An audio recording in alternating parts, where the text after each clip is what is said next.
délégués à M. le maire Jean-Guy Desrosiers, aux conseillers M. Gaston Morin, M. Gaston Caron, M. Yves Gendreau, M. Michel Mercier, M. Marc Laurent et M. Rémy Langevin. Une séance ordinaire du conseil municipal de la ville de Montmagny se tient ce lundi 24 avril à 20h. Un projet d'ordre du jour est proposé suivant l'ajout des items 2017, 191 et 192. Merci, Mme la greffière. Je prendrai un proposeur pour l'ordre du jour. Je propose, M. le maire. M. Marc Laurent, appuyé de M. Michel Mercier. Est-ce que c'est adopté? Adopté. Je cède la parole, Mme la greffière. Je procéderai aux divers dépôts de documents. D'abord, le dépôt du rapport financier, du rapport du vérificateur externe pour l'exercice financier de la ville de Montmagny se terminant le 31 décembre 2016. Puis le dépôt du rapport annuel 2016 de la ville de Montmagny. Puis le dépôt du rapport des dépenses autorisées en vertu du règlement décrétant les règles de contrôle et de suivi budgétaire qui tiennent compte de délégations de pouvoir de dépenser selon une politique d'achat pour la période finissant le 20 avril 2017. Et le dépôt de la liste datée du 20 avril 2017 énumérant les personnes engagées en vertu du pouvoir délégué au directeur général conformément à l'article 73.2 de la loi sur les cités et villes.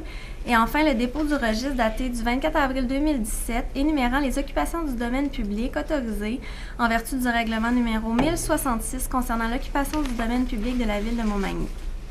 J'inviterai maintenant M. le maire et le trésorier à procéder à la présentation d'abord du rapport annuel 2016, puis à la présentation du rapport financier et du rapport du vérificateur externe pour l'exercice financier de la ville de Montmagny, se terminant le 31 décembre 2016.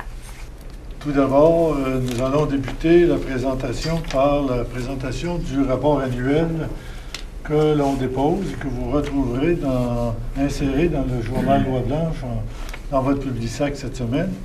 Mais entre-temps, je vais vous présenter quelques éléments concernant ce qui s'est passé durant l'année 2016, mais je vous invite à lire le document en entier parce qu'il y a beaucoup d'informations. Informations sur le travail des différents départements, des statistiques, des choses qui peuvent vous intéresser. Mais globalement, oui.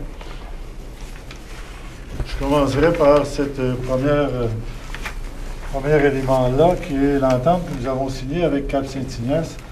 Cette entente-là nous permet d'avoir accès à des ressources supplémentaires et de partager nos ressources entre les deux municipalités et de cette façon-là assurer une sécurité et un service rehaussé pour les deux municipalités. Je pense que les deux municipalités sont gagnantes.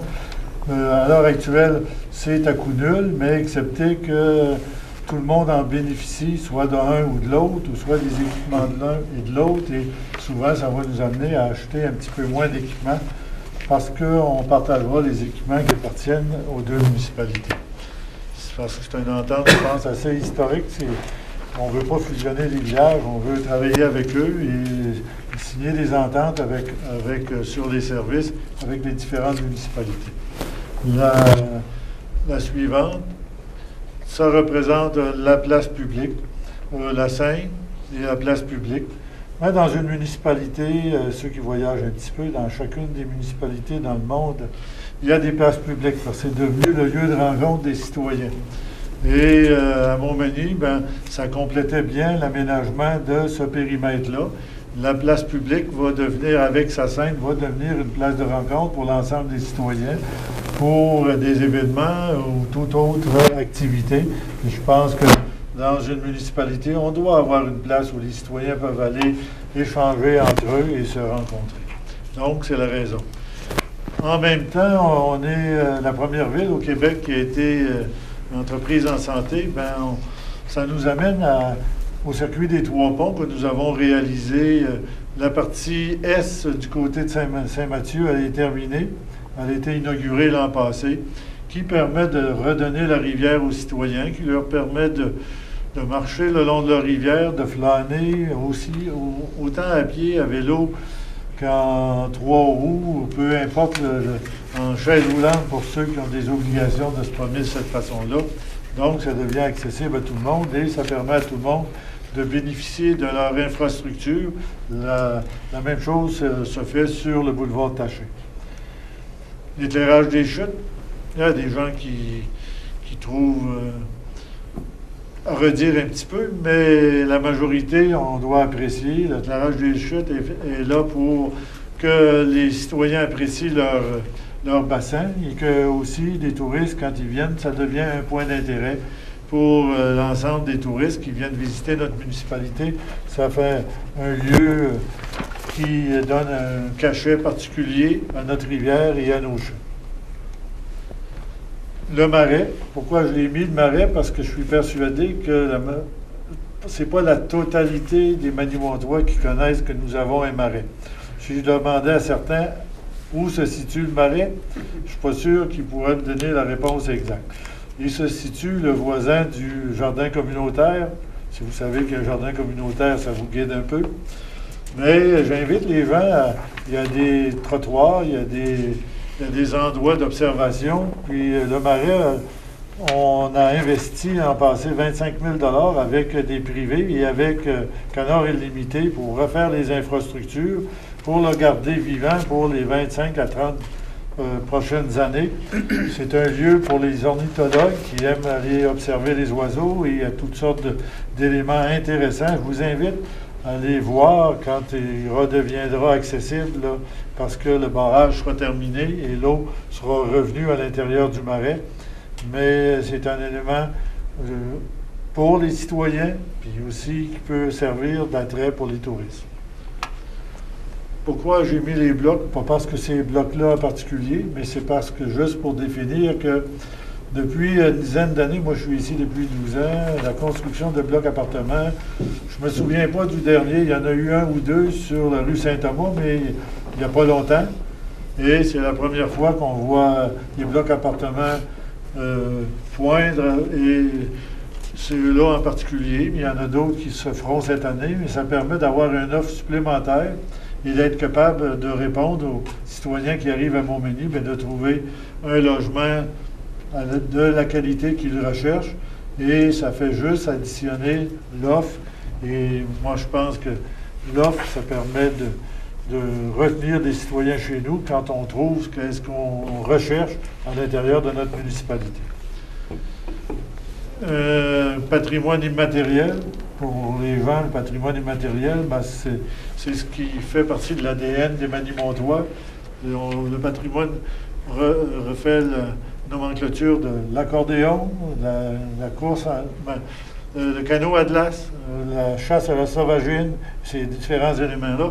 Et on est la première ville au Québec à avoir fait l'inventaire de son matériel, de son patrimoine immatériel, reconnu par le gouvernement. Donc, on doit en être fier parce qu'on est une ville d'accordéon, on est une ville où le canot Atlas a pris naissance, et on est une ville aussi qui est propice à la chasse à la sauvagine, en particulier l'oie qui a toujours été un trait dominant de la ville de Montmagny. Travaux majeurs. L'an passé, vous savez qu'il y avait des travaux majeurs et puis on les réalisait si on recevait des subventions. Seulement, les travaux majeurs, des fois, on les identifie au budget, on dit on va les réaliser s'il y a une subvention qui suit. La rue de la Station, on l'a fait l'an passé. On a eu un projet avec le PIQM, un projet d'investissement Québec municipal, d'une valeur de 322 200 pour qui paie à peu près 50% des travaux. Et ça nous a permis de faire la rue de la Station parce qu'on se disait tout le temps, on la fera quand on aura une subvention de lier. Puis en plus d'avoir une subvention liée, il a été fait, on dit en régie, ça veut dire par les employés municipaux. Puis nous, dans notre concept, on pense que quand on le fait en régie avec des employés municipaux, ce qui est municipaux, ce qui est important, c'est que si des fois on le met en contrat à l'externe, bien souvent c'est des gens de l'externe qui viennent réaliser les travaux, repartent avec le chèque à la fin des travaux, puis ils laissent presque rien dans le milieu. Quand on les fait en régie ou avec les employés municipaux, bien, les pelles mécaniques que vous voyez là, les équipements, le gravier, la terre, tout, c'est tout acheté localement, qui permet de laisser de l'argent dans le milieu. Donc, c'est important pour nous. Puis l'autre travail qui a été fait aussi, c'est celui de la rue du Manoir. Puis il y a eu du pavage de fait sur le chemin des Cascades, 61 000.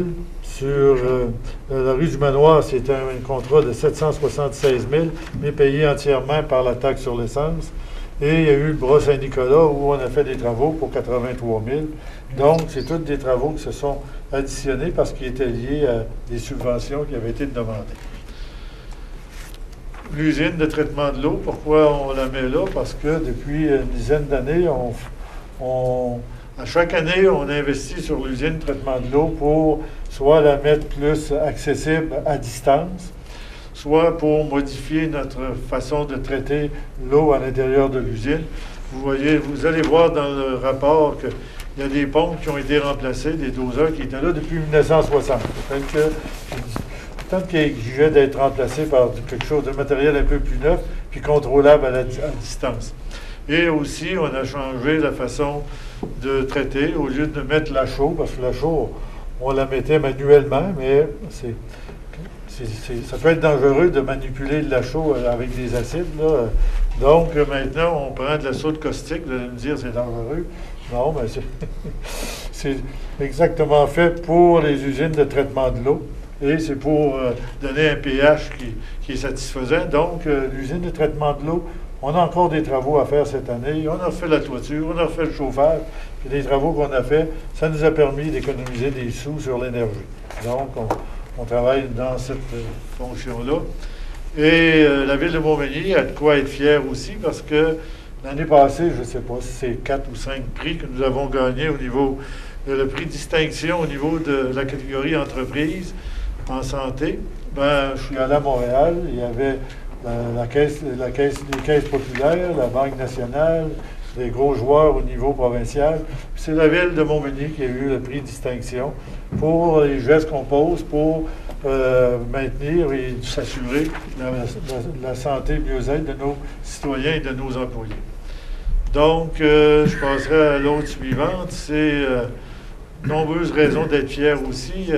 Avec la Fondation Rue Principale, nous avons reçu le grand prix distinction, le prix d'excellence SHQ.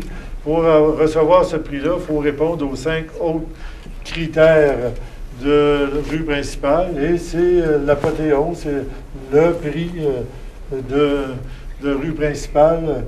En année 2016, c'est la Ville de Montmagny qui l'a reçu pour tout ce qu'elle a fait au niveau du développement commercial et aménagement municipal.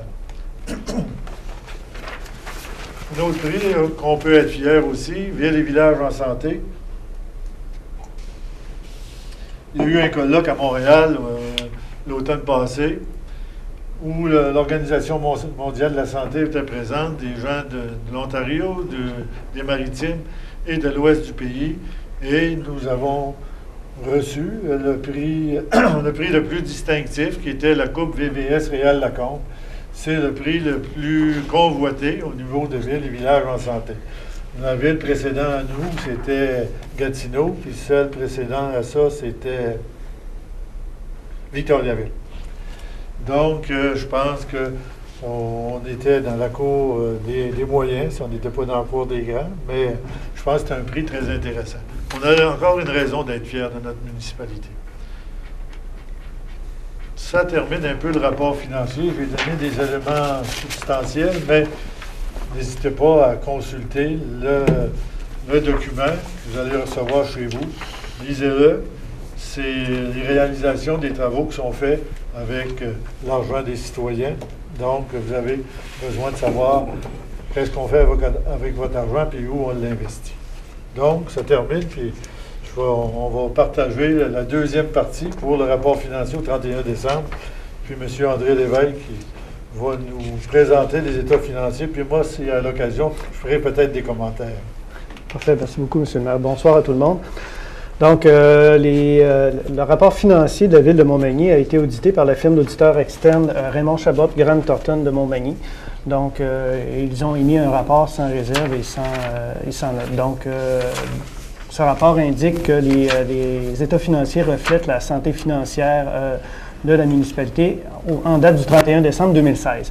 Si on prend les résultats dans leur globalité, donc on peut voir que les revenus de fonctionnement, c'est-à-dire les revenus pour faire fonctionner la municipalité, se sont élevés à 20 362 000 $, comparativement à un budget établi à 19 804 000 $. On reviendra un peu plus loin pour les raisons des écarts. Donc, c'est une légère hausse des recettes par rapport au budget de 2,8 %. Au niveau des charges, c'est-à-dire des dépenses d'opération de la municipalité, celles-ci sont élevées à 17 107 000 $ pour un budget de 16 967 000 $. Donc, c'est globalement, les dépenses de fonctionnement de la municipalité sont les mêmes que celles qui étaient prévues au budget, hormis 0,08 % d'augmentation. Au cours de l'année 2016, il y a eu certaines opérations de placement exercées par les municipalités qui ont généré certains revenus de 102 000 $. Il y a eu des cessions d'actifs, des dévaluations d'actifs également. Le paiement de la dette à long terme, c'est-à-dire le paiement en capital sur la dette à long terme, s'est élevé à 1 967 000 $ comparativement à un budget de 2 385 000 $. Cet écart s'explique principalement au refinancement d'une dette qui était prévue au mois de décembre au niveau des prévisions budgétaires et elle a été plutôt refinancée au mois d'avril tout dernièrement. Donc, ça a eu comme un impact de débalancement au niveau des paiements du capital. Donc, ça va se refléter sur les résultats de l'année 2017. Il y a eu des financements d'immobilisation à même les surplus et les opérations courantes de la municipalité, donc 232 000 $. Donc, c'est des dépenses en investissement, en immobilisation qui ont été payées à même les fonds de la ville. Donc, il n'y a pas eu d'emprunt nécessairement à ce niveau-là. Donc, c'est comme si on payait nos immobilisations comptant. Il y a eu du financement et des opérations dans les réserves financières de la Ville pour 413 000 $. Ces réserves financières-là sont des fonds qui sont constitués et réservés à des fins particulières en prévision de dépenses et de charges futures. Donc, on pourra revenir un peu plus loin là-dessus, mais à chaque année, on met la Ville met de l'argent dans ces fonds-là et lorsque la dépense se concrétise, on va financer cette dépense-là avec ces fonds-là plutôt que de l'imposer sur la taxe foncière des citoyens. En bout de ligne, la fin de l'année financière 2016, au 31 décembre, les opérations de la Ville ont généré un excédent des revenus sur les dépenses de 803 431 $. Nos revenus de 20 millions sont composés de recettes de taxation et de tarification pour 16 millions de dollars. Les enlieux de taxes, ce sont les sommes qui sont versées par les gouvernements supérieurs pour leurs bâtiments qui sont sur le territoire. Donc, dans le fond, c'est l'équivalent d'une taxe foncière, mais pour les immeubles du gouvernement. On en a pour 1 231 000 $. Les transferts, les paiements de transfert de 717 000 $ sont constitués principalement des paiements de péréquation et des diverses contributions du gouvernement du Québec aux opérations de la municipalité. Les services rendus de 1 504 000 $, c'est constitué de tous les services qui sont offerts par la Ville et qui sont tarifés ou facturés autres que par la taxe foncière. Donc, on a quand même une augmentation de ces revenus-là par rapport au budget de 1 238 000 $. Par contre, si on compare avec la réalisation de 2015, on voit que c'est à peu près l'équivalent. Donc, au niveau des services rendus, l'imposition de droits, essentiellement, ce sont les droits de mutation, les droits sur les carrières et sablières, donc les différents droits. On a quand même 343 000 $ de revenus à ce niveau-là. Amendes et pénalités, ce sont tous les amendes et pénalités qui sont facturées pour défaut de paiement ou les opérations de la Cour municipale. Donc, c'est 295 000 $, à peu près l'équivalent de ce qui était prévu au budget à 257 000 $. Au niveau des intérêts, c'est 110 000 $ et diverses autres sources de revenus. C'est ce qui compose notre 20 millions de revenus.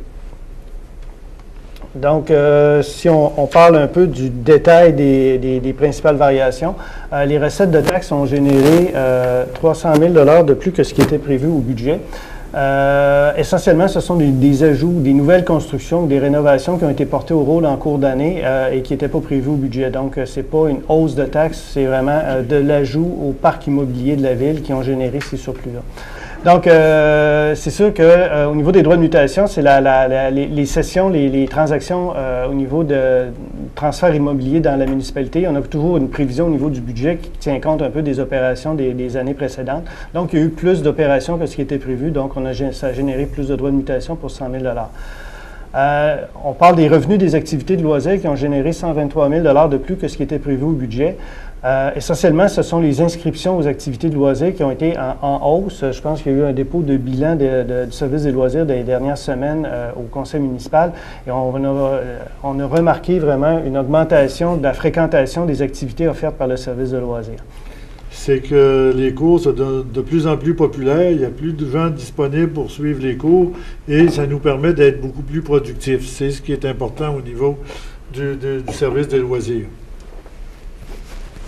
Merci, M. le maire. Tarification pour les raccordements au réseau des nouvelles constructions. Donc, vous avez sûrement remarqué, il y a quand même, on disait qu'il y avait une hausse des recettes de taxes pour des nouvelles constructions, des ajouts au rôle foncier. Donc, c'est sûr que les nouvelles résidences se sont branchées au réseau de services publics.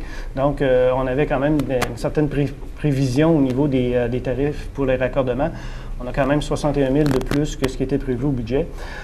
Compensation pour la gestion des matières résiduelles, ce sont des redevances qui sont versées par l'organisme Recyc Québec pour l'efficacité et l'efficience du traitement des matières résiduelles recyclables. Donc, ici, au niveau de la MRC et de la Ville de Montmagny, on a une bonne cote au niveau de la gestion des matières recyclables. Donc, on a eu des versements supplémentaires à ce qui était prévu pour 200 000 $. Et finalement, les recouvrements qui proviennent du gouvernement du Québec, au niveau de la péréquation, ont été inférieurs de ce qui était prévu au budget de 168 000 $. Ce graphique-là vous présente quand même au niveau de la diversité des sources de revenus de la municipalité. On vous présente ça, c'est pas vraiment pour vous dire que les principales sources de financement des opérations de la Ville sont tout de même les taxes et les tarifs qui sont facturés aux citoyens. Donc, c'est environ soit entre 75 et 76 % des revenus de la municipalité qui proviennent essentiellement de la taxe foncière. Et ça, c'est un problème qui n'est pas lié simplement à la municipalité de Montmagny. À l'ensemble des municipalités à l'UMQ, on travaille pour avoir une fiscalité différente qui n'est pas toujours juste basée sur la valeur foncière, qui est un peu... Mais d'avoir 1% de la taxe sur l'essence ou d'autres choses, mais c'est pas encore une réalité. Un jour, peut-être que le développement économique, puis l'économie, puis la dynamique de l'économie d'une municipalité, ça deviendra peut-être rentable pour eux, mais pour le moment, c'est basé sur la valeur foncière, en grande majorité, entre 75 et 80%. Donc, si on s'attarde maintenant aux charges de fonctionnement, c'est-à-dire les dépenses d'opération courante de la Ville, comme on disait tout à l'heure, le total des dépenses réalisées pour l'année 2016 est sensiblement le même que ce qui était prévu aux prévisions budgétaires. Toutefois, il faut noter qu'à l'intérieur des différentes activités, si on regroupe les activités de la Ville en fonction, il y a eu des variations en cours d'année. Donc, il y a des dépenses qui étaient prévues qui n'ont pas eu lieu ou qui ont coûté moins cher, alors qu'il y a des dépenses qui étaient imprévues qu'on a dû assumer en cours de route. Donc, globalement, on a couvert l'année avec ce qui était prévu au budget, mais à l'intérieur de chacune de nos fonctions, de nos grandes rubriques d'activité, il y a eu quand même du transfert et des mouvements des mouvements de fonds. Donc, au niveau de l'administration générale, les dépenses totales s'élèvent à 3 084 000. L'administration générale, ce sont tous les services qui sont les services administratifs. Donc, on parle des finances, du greffe, de la gestion des ressources humaines, la gestion de la cour municipale. Donc, c'est vraiment le service administratif de la municipalité. C'est pas parce qu'il y a eu des additions, mais il y a eu certains dossiers qui ont coûté un petit peu plus cher que prévu. Donc, c'est ponctuel, c'est pas récurrent, c'était très ponctuel. Donc, c'est la raison qui fait qu'au niveau de l'administration générale, il y a peut-être un montant un petit peu plus élevé. Mais c'est par rapport à certains dossiers que nous avons dû régulariser. On va le voir un peu tout à l'heure. La sécurité publique comporte la couverture policière de la Sûreté du Québec, de même que le service de protection contre les incendies, à 2 392 000 pour l'année 2016. C'est légèrement supérieur à ce qui était prévu, mais comme on le disait tout à l'heure, on a quand même une période de 4 mois là, où on a eu l'entente avec le Cap Saint-Ignace, donc il y a eu quelques dépenses supplémentaires, mais qui sont financées à 100% via l'entente avec le Cap Saint-Ignace. Toutefois, les dépenses, on doit les présenter les dépenses et les revenus doivent paraître dans nos états financiers. C'est parce qu'on voit les dépenses de l'entente, mais on ne voit pas les revenus de l'entente parce qu'ils sont dans l'autre page précédente. C'est ça. Donc, ça peut donner l'impression que c'est supérieur, mais en réalité, ça a été compensé par l'entente entre les deux municipalités. La rubrique transport comporte essentiellement les travaux de voirie, c'est entretien du réseau routier urbain et rural, le déneigement justement des routes, l'éclairage des rues et la signalisation. Donc, on a des dépenses de 2 590 000 pour l'année 2016 pour un budget de 2 450 000 Fait à noter dans cette rubrique, au niveau du programme de colmatage des nids de poules l'année dernière, une somme supplémentaire a été octroyée par le Conseil via justement des fonds réservés qu'on avait pour pouvoir justement faire une campagne de colmatage de nids de poules beaucoup plus forte le printemps dernier. Je ne sais pas si vous vous rappelez, l'hiver 2015-2016 était un hiver où on a eu vraiment des grands froids et la chaussée méritait... On a additionné 100 000 à un budget qui était à peu près entre 30 et 35 000 Puis, cette année, vous voyez qu'il y a encore des nids de poules. Ça fait que ça n'a pas réglé tous les problèmes parce que les hivers sont beaucoup plus difficiles à cause gel, dégel. Aussitôt qu'il y a des fissures, bien, ça crée des nids de poules avec les changements de température. Et on sait aussi, les gens, on a entendu, on les connaît, on sait où ils sont, les nids de poules, mais ça, au printemps, ils sont très difficiles à réparer. La seule possibilité de réparation, c'est l'asphalte froide. Puis il faut le faire quand il pleut pas, quand il neige pas, quand c'est possiblement réalisable. Puis c'est pas n'importe quel trou ou le nid de poule qui peut être réparé avec de l'asphalte froide. Ça fait que de temps en temps, il y en a qui sont pas assez profonds, d'autres problématiques. On est très conscient. On est pareil comme vous, on est citoyen, puis on se promène aussi, puis à l'occasion, on essaie de réparer au maximum le plus rapidement possible, mais on s'en vient parce que là, on a commencé à faire des réparations avec de l'asphalte chaude aussi. On va faire le boulevard de la partie est, puis la partie ouest-est jusqu'à ce moment-là, on a un recouvrement assez majeur à faire qu'on va vous présenter éventuellement. Hygiène du milieu, cette rubrique-là, c'est la gestion des matières résiduelles, le traitement, la distribution de l'eau potable et la captation des eaux usées. C'est quand même une rubrique importante à 3 151 000. On avait quand même un budget de 3 362 000. Ce qu'on remarque à ce niveau-là, c'est que les investissements des dernières années, tant à l'usine d'eau qu'auprès des réseaux de distribution d'eau et de captation des eaux usées, ont permis de diminuer les dépenses d'entretien courant. Donc, il y a de moins en moins d'interventions d'urgence à faire parce que le réseau commence à avoir une meilleure qualité. Puis, on gagne sur deux plans. On fait les travaux quand on a des subventions. On paie des fois 50 %, des fois 40 % des coûts. Mais à long terme, ça commence à être rentable parce qu'on a fait beaucoup de rénovation de réseau. Et à ce moment-là, ça demande moins d'entretien, puis on commence à sauver des coûts au niveau de l'entretien des réseaux. Donc, ça nous permet d'investir nos efforts dans d'autres domaines que ceux de l'entretien des réseaux d'eau ou des réseaux d'égout. Donc, on doit commencer à voir des résultats sur l'investissement qui a été fait depuis des années. Au niveau de l'aménagement et de l'urbanisme, ça comprend bien sûr le service de l'urbanisme et de l'aménagement du territoire, de même que les divers programmes de développement économique, les contributions à la Société de développement économique, le comité du centre-ville. Donc, ça s'élève quand même à 1 158 000 pour un budget de 1 190 000. Loisirs et culture, on le disait tout à l'heure, il y a eu quand même une hausse marquée des revenus d'inscription et de fréquentation des activités de loisirs. Donc, on a des dépenses totales de 3 852 000 pour ce service, alors que le budget est de 3 880 000. Donc, ça a coûté moins cher et ça a rapporté plus de sous. Comme M. le maire disait, le fait d'avoir 7 ou 8 personnes de plus qui s'inscrivent à un cours, bien, les dépenses étaient déjà là. Donc, plus il y a des gens qui s'inscrivent, bien, plus les cours deviennent rentables.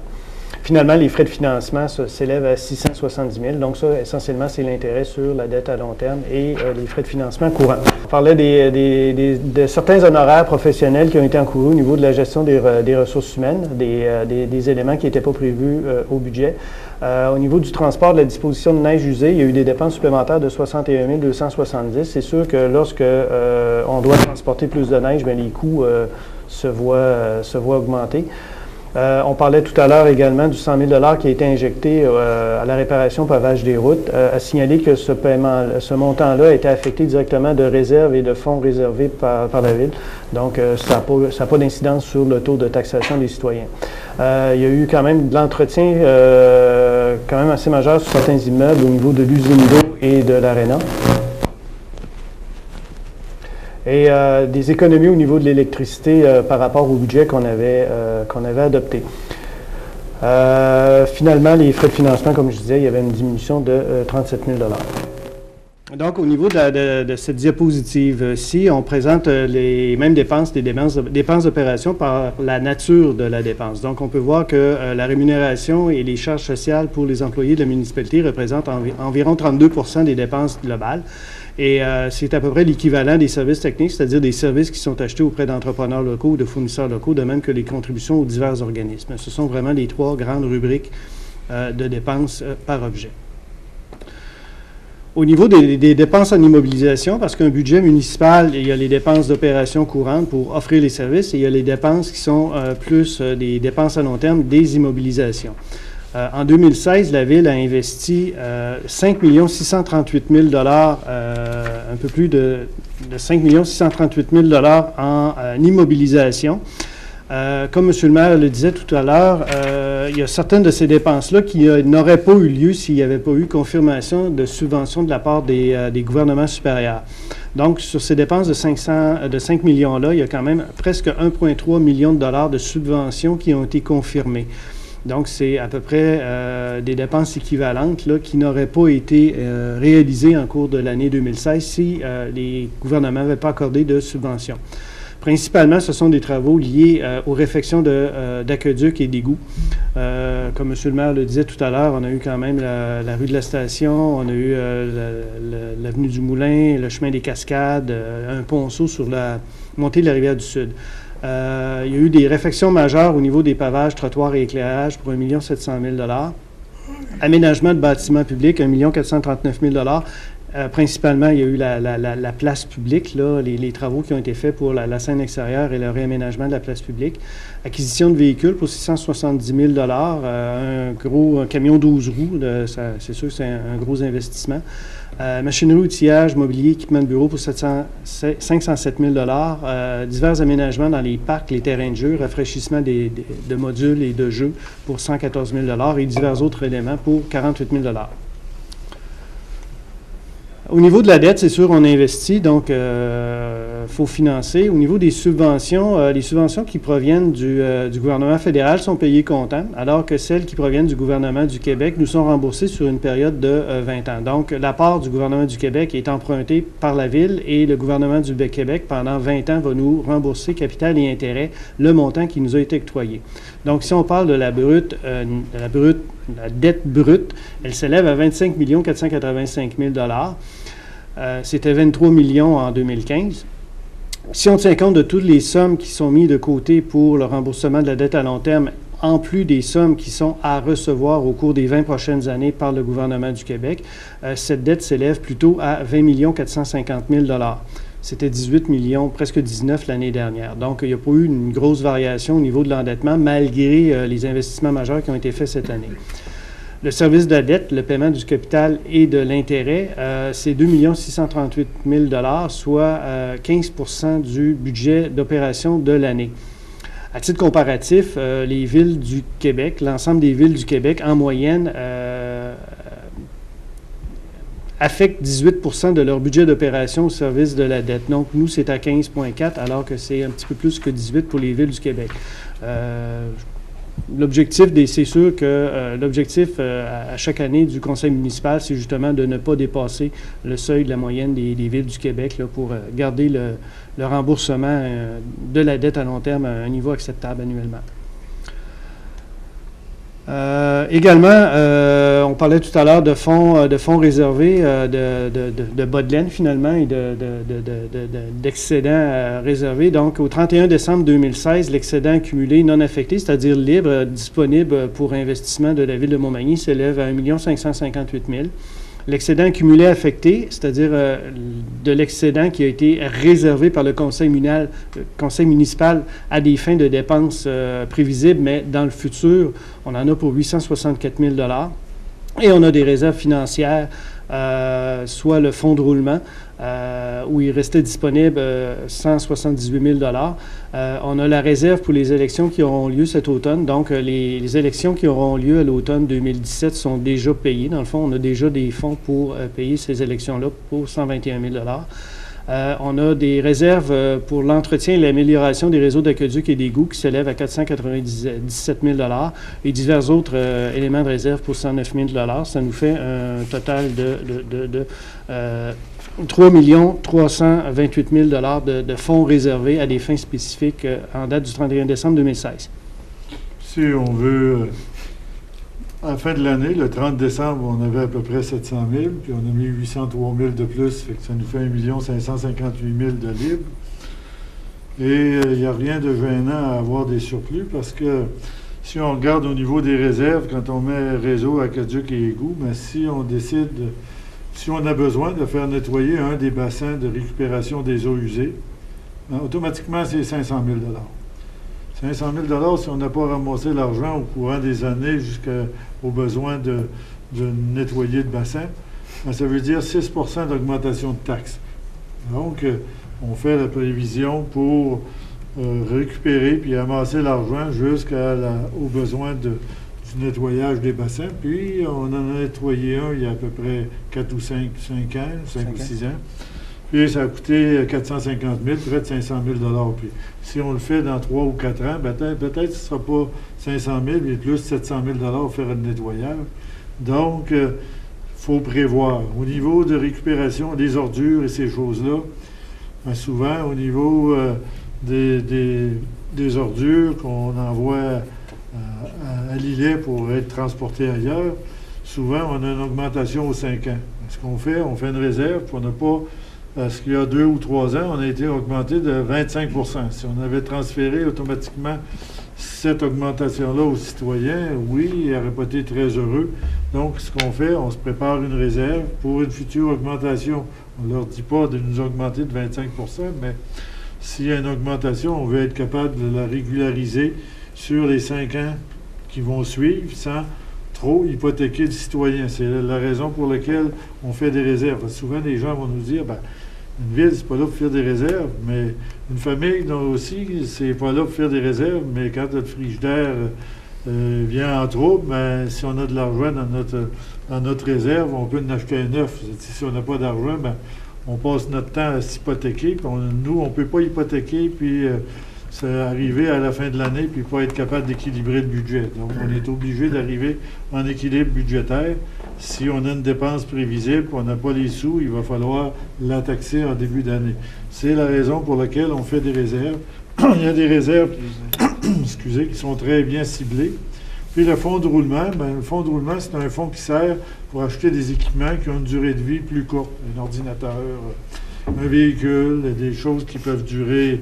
Si l'ordinateur, un serveur, ça a une durée de vie de 5 ans, il faut le remplacer après 5 ans, on va le payer avec le fonds de roulement au lieu d'emprunter une somme pour faire ces choses-là. Les réserves sont là pour ça. Et pour les excédents accumulés affectés, ils sont pour des dépenses prévisibles que des fois on peut décaler, mais habituellement, ils sont assignés sur des dépenses qui sont prévues à être dépensées éventuellement dans les années qui suivent.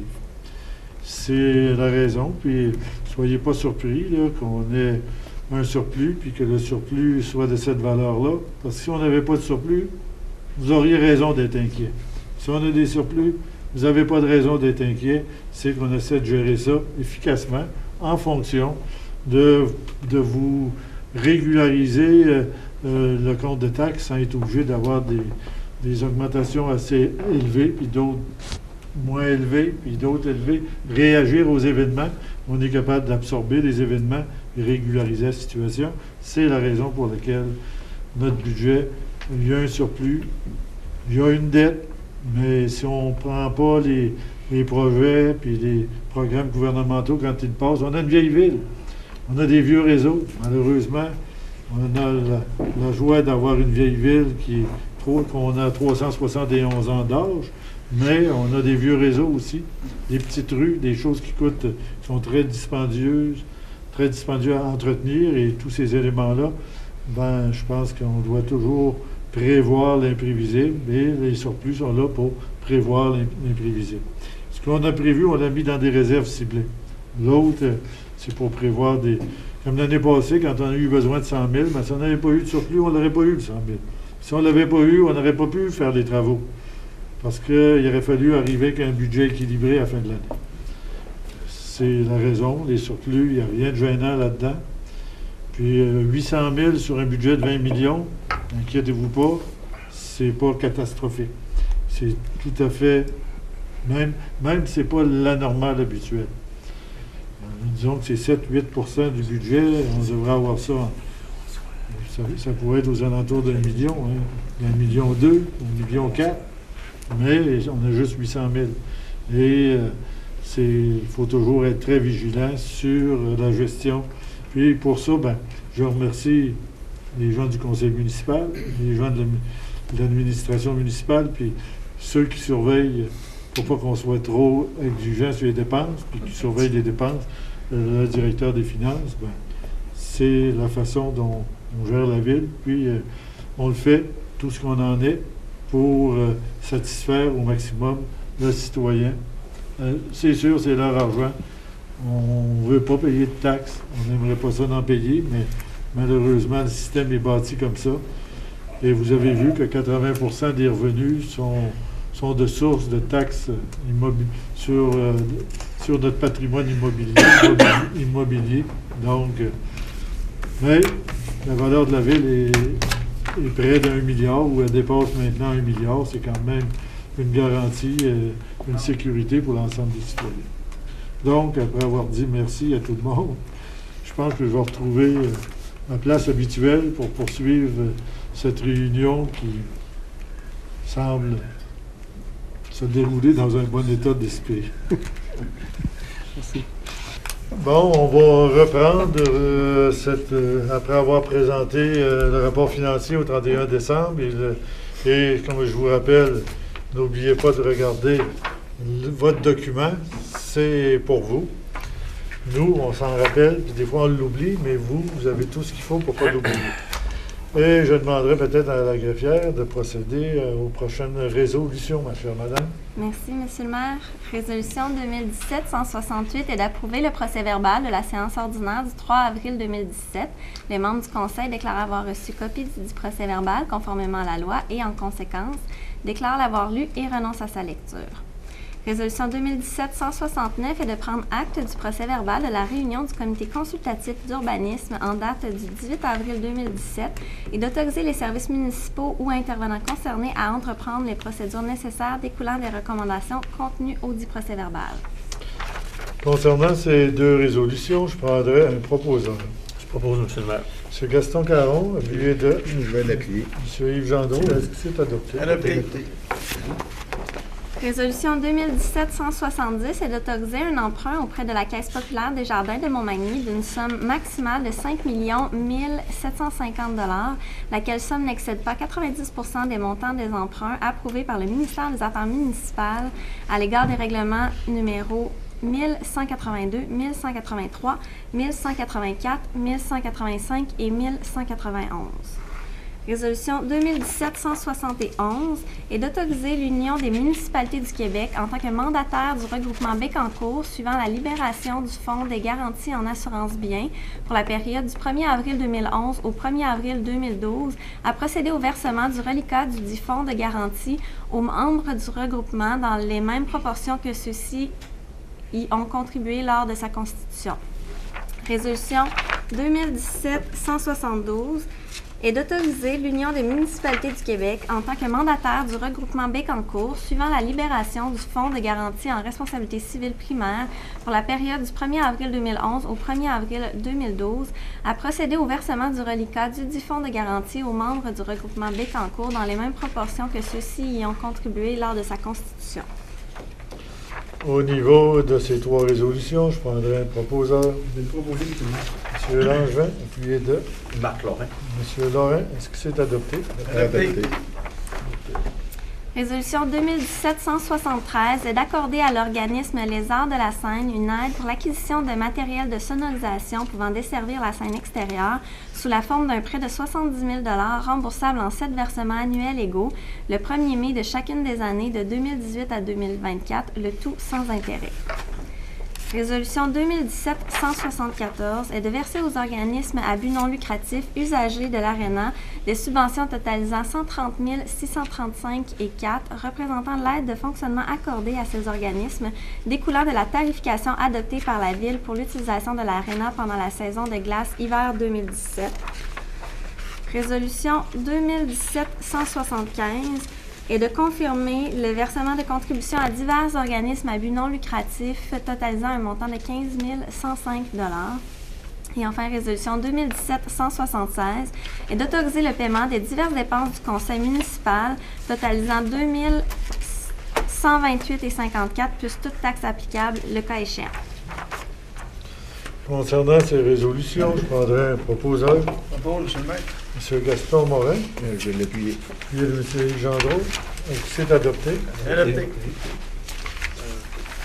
Résolution 2017-177 est de revoir la structure du régime de retraite des employés de la Ville actuelle pour y intégrer le concept de fonds refuge pour les participants qui approchent l'âge de la retraite et qui veulent protéger leur capital et d'autoriser conséquemment le comité à entreprendre les procédures requises à cette fin.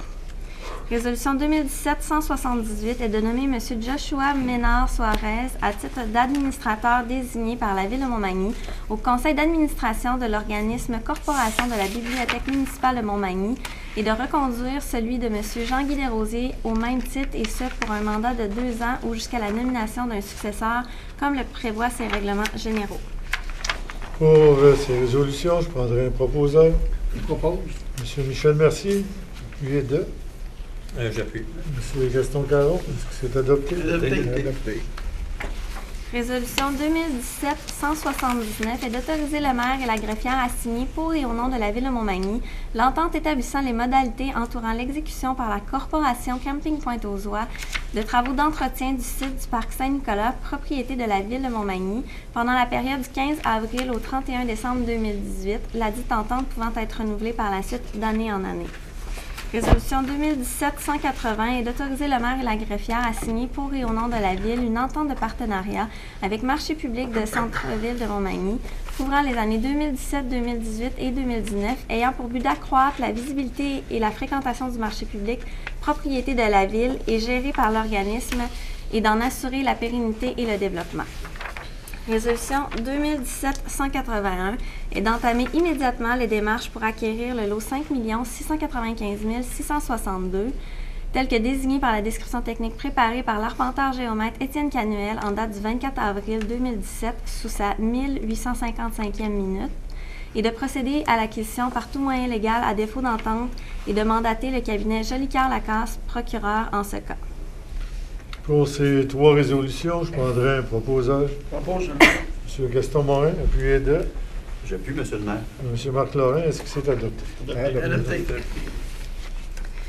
Résolution 2017-182 est d'autoriser la greffière ou l'assistante greffière à enclencher un processus d'appel d'offres dans les différents dossiers mentionnés ci-après, soit la réfection de portions de l'avenue de la Fabrique, de la rue Saint-Louis, du boulevard Taché-Est et de l'avenue Sainte-Julie pour forage et dynamitage, pour essai et vérification de conduite, ainsi que pour pavage, bordure et trottoir, et la réfection de la chaussée sur une section du chemin du Golfe.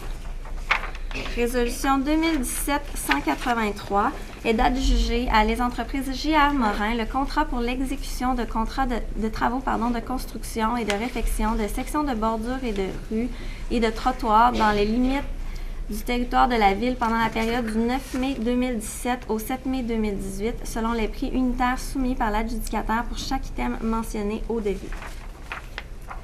Résolution 2017-184 est d'adjuger à J.M. Turcotte le contrat pour la fourniture de regards de puisards et de conduites de béton nécessaires pour la réalisation du projet visant le prolongement des infrastructures du chemin des Poiriers au montant de 25 304,25 plus toute taxe applicable, lequel est adjugé conditionnellement à l'approbation par le ministère des Affaires municipales du règlement d'emprunt numéro 1190 prévoyant le financement des travaux projetés. Concernant ces résolutions, je prendrai un proposeur. Je propose. M. Michel Mercier. J'appuie, Monsieur le maire. Appuyé de M. Rémy Langevin. Est-ce que c'est adopté? Adopté. Résolution 2017-185 est d'appuyer la demande formulée par Groupe Radio Simard auprès du CRTC visant à obtenir rapidement l'autorisation de procéder à la mise en onde de sa station de retransmission à Saint-Fabien-de-Panay à la fréquence 92,5 FM. Résolution 2017-186 est d'appuyer la Semaine de la sécurité publique ferroviaire, un événement national se déroulant du 24 au 30 avril 2017 visant à sensibiliser les citoyens sur la sécurité ferroviaire, principalement au passage à niveau. Résolution 2017-187 est de proclamer la semaine du 1er au 7 mai 2017 la Semaine nationale de la santé mentale dans la ville de Montmagny et d'inviter tous les citoyens et citoyennes ainsi que toutes les entreprises, organisations et institutions à consulter les outils promotionnels de la campagne pour reconnaître les bénéfices des 7 astuces pour se recharger. Je prendrai un proposeur pour les résolutions, les 3 résolutions. Propose, monsieur le maire. M. Gaston Morin, appuyé de Monsieur le maire. M. Rémy Langevin. Est-ce que c'est adopté? Adopté. Adopté. Résolution 2017-188 est d'approuver le plan d'implantation et d'intégration architecturale visant le remplacement de 5 fenêtres du bâtiment 6 au 58 avenue des Érables en harmonie avec les autres fenêtres du bâtiment. Résolution 2017-189 est d'approuver le plan d'implantation et d'intégration architecturale visant le remplacement de la porte avant du bâtiment 6 au 90 avenue des Érables par une porte avec vitrail. Résolution 2017-190 est d'approuver le plan d'implantation et d'intégration architecturale visant le remplacement de 2 vitrines pour des fenêtres à grande ouverture sur la façade du bâtiment 6 au 117 rue Saint-Jean-Baptiste-Est. Concernant ces 3 résolutions, je prendrai un proposeur. Je propose. M. Yves Gendreau, appuyé de J'appuie. M. Gaston Caron. Est-ce que c'est adopté? Adopté. Résolution 2017-191 est d'affecter M. Serge Blouin, occupant actuellement un poste de préposé aux équipements récréatifs, au poste de préposé général aux travaux publics, aux salaires et conditions prévus à la Convention collective de travail d'École Bleue en vigueur à la Ville, et d'affecter M. Claude Robin, occupant actuellement le poste préposé aux équipements récréatifs à horaires variables, au poste de préposé aux équipements récréatifs, aux salaires et conditions prévues à la Convention collective de travail d'École Bleue en vigueur à la Ville, les affectations prenant effet le 24 avril 2017. Résolution 2017-192 est de demander au gouvernement du Québec de prévoir un programme de partenariat permettant d'aider les municipalités qui, à l'instar de la Ville de Montmagny, doivent composer avec une obligation d'entretenir des routes dites nationales et collectrices à même l'impôt foncier de leurs citoyens. Concernant les 2 résolutions, concernant 192, peut-être juste donner un petit commentaire.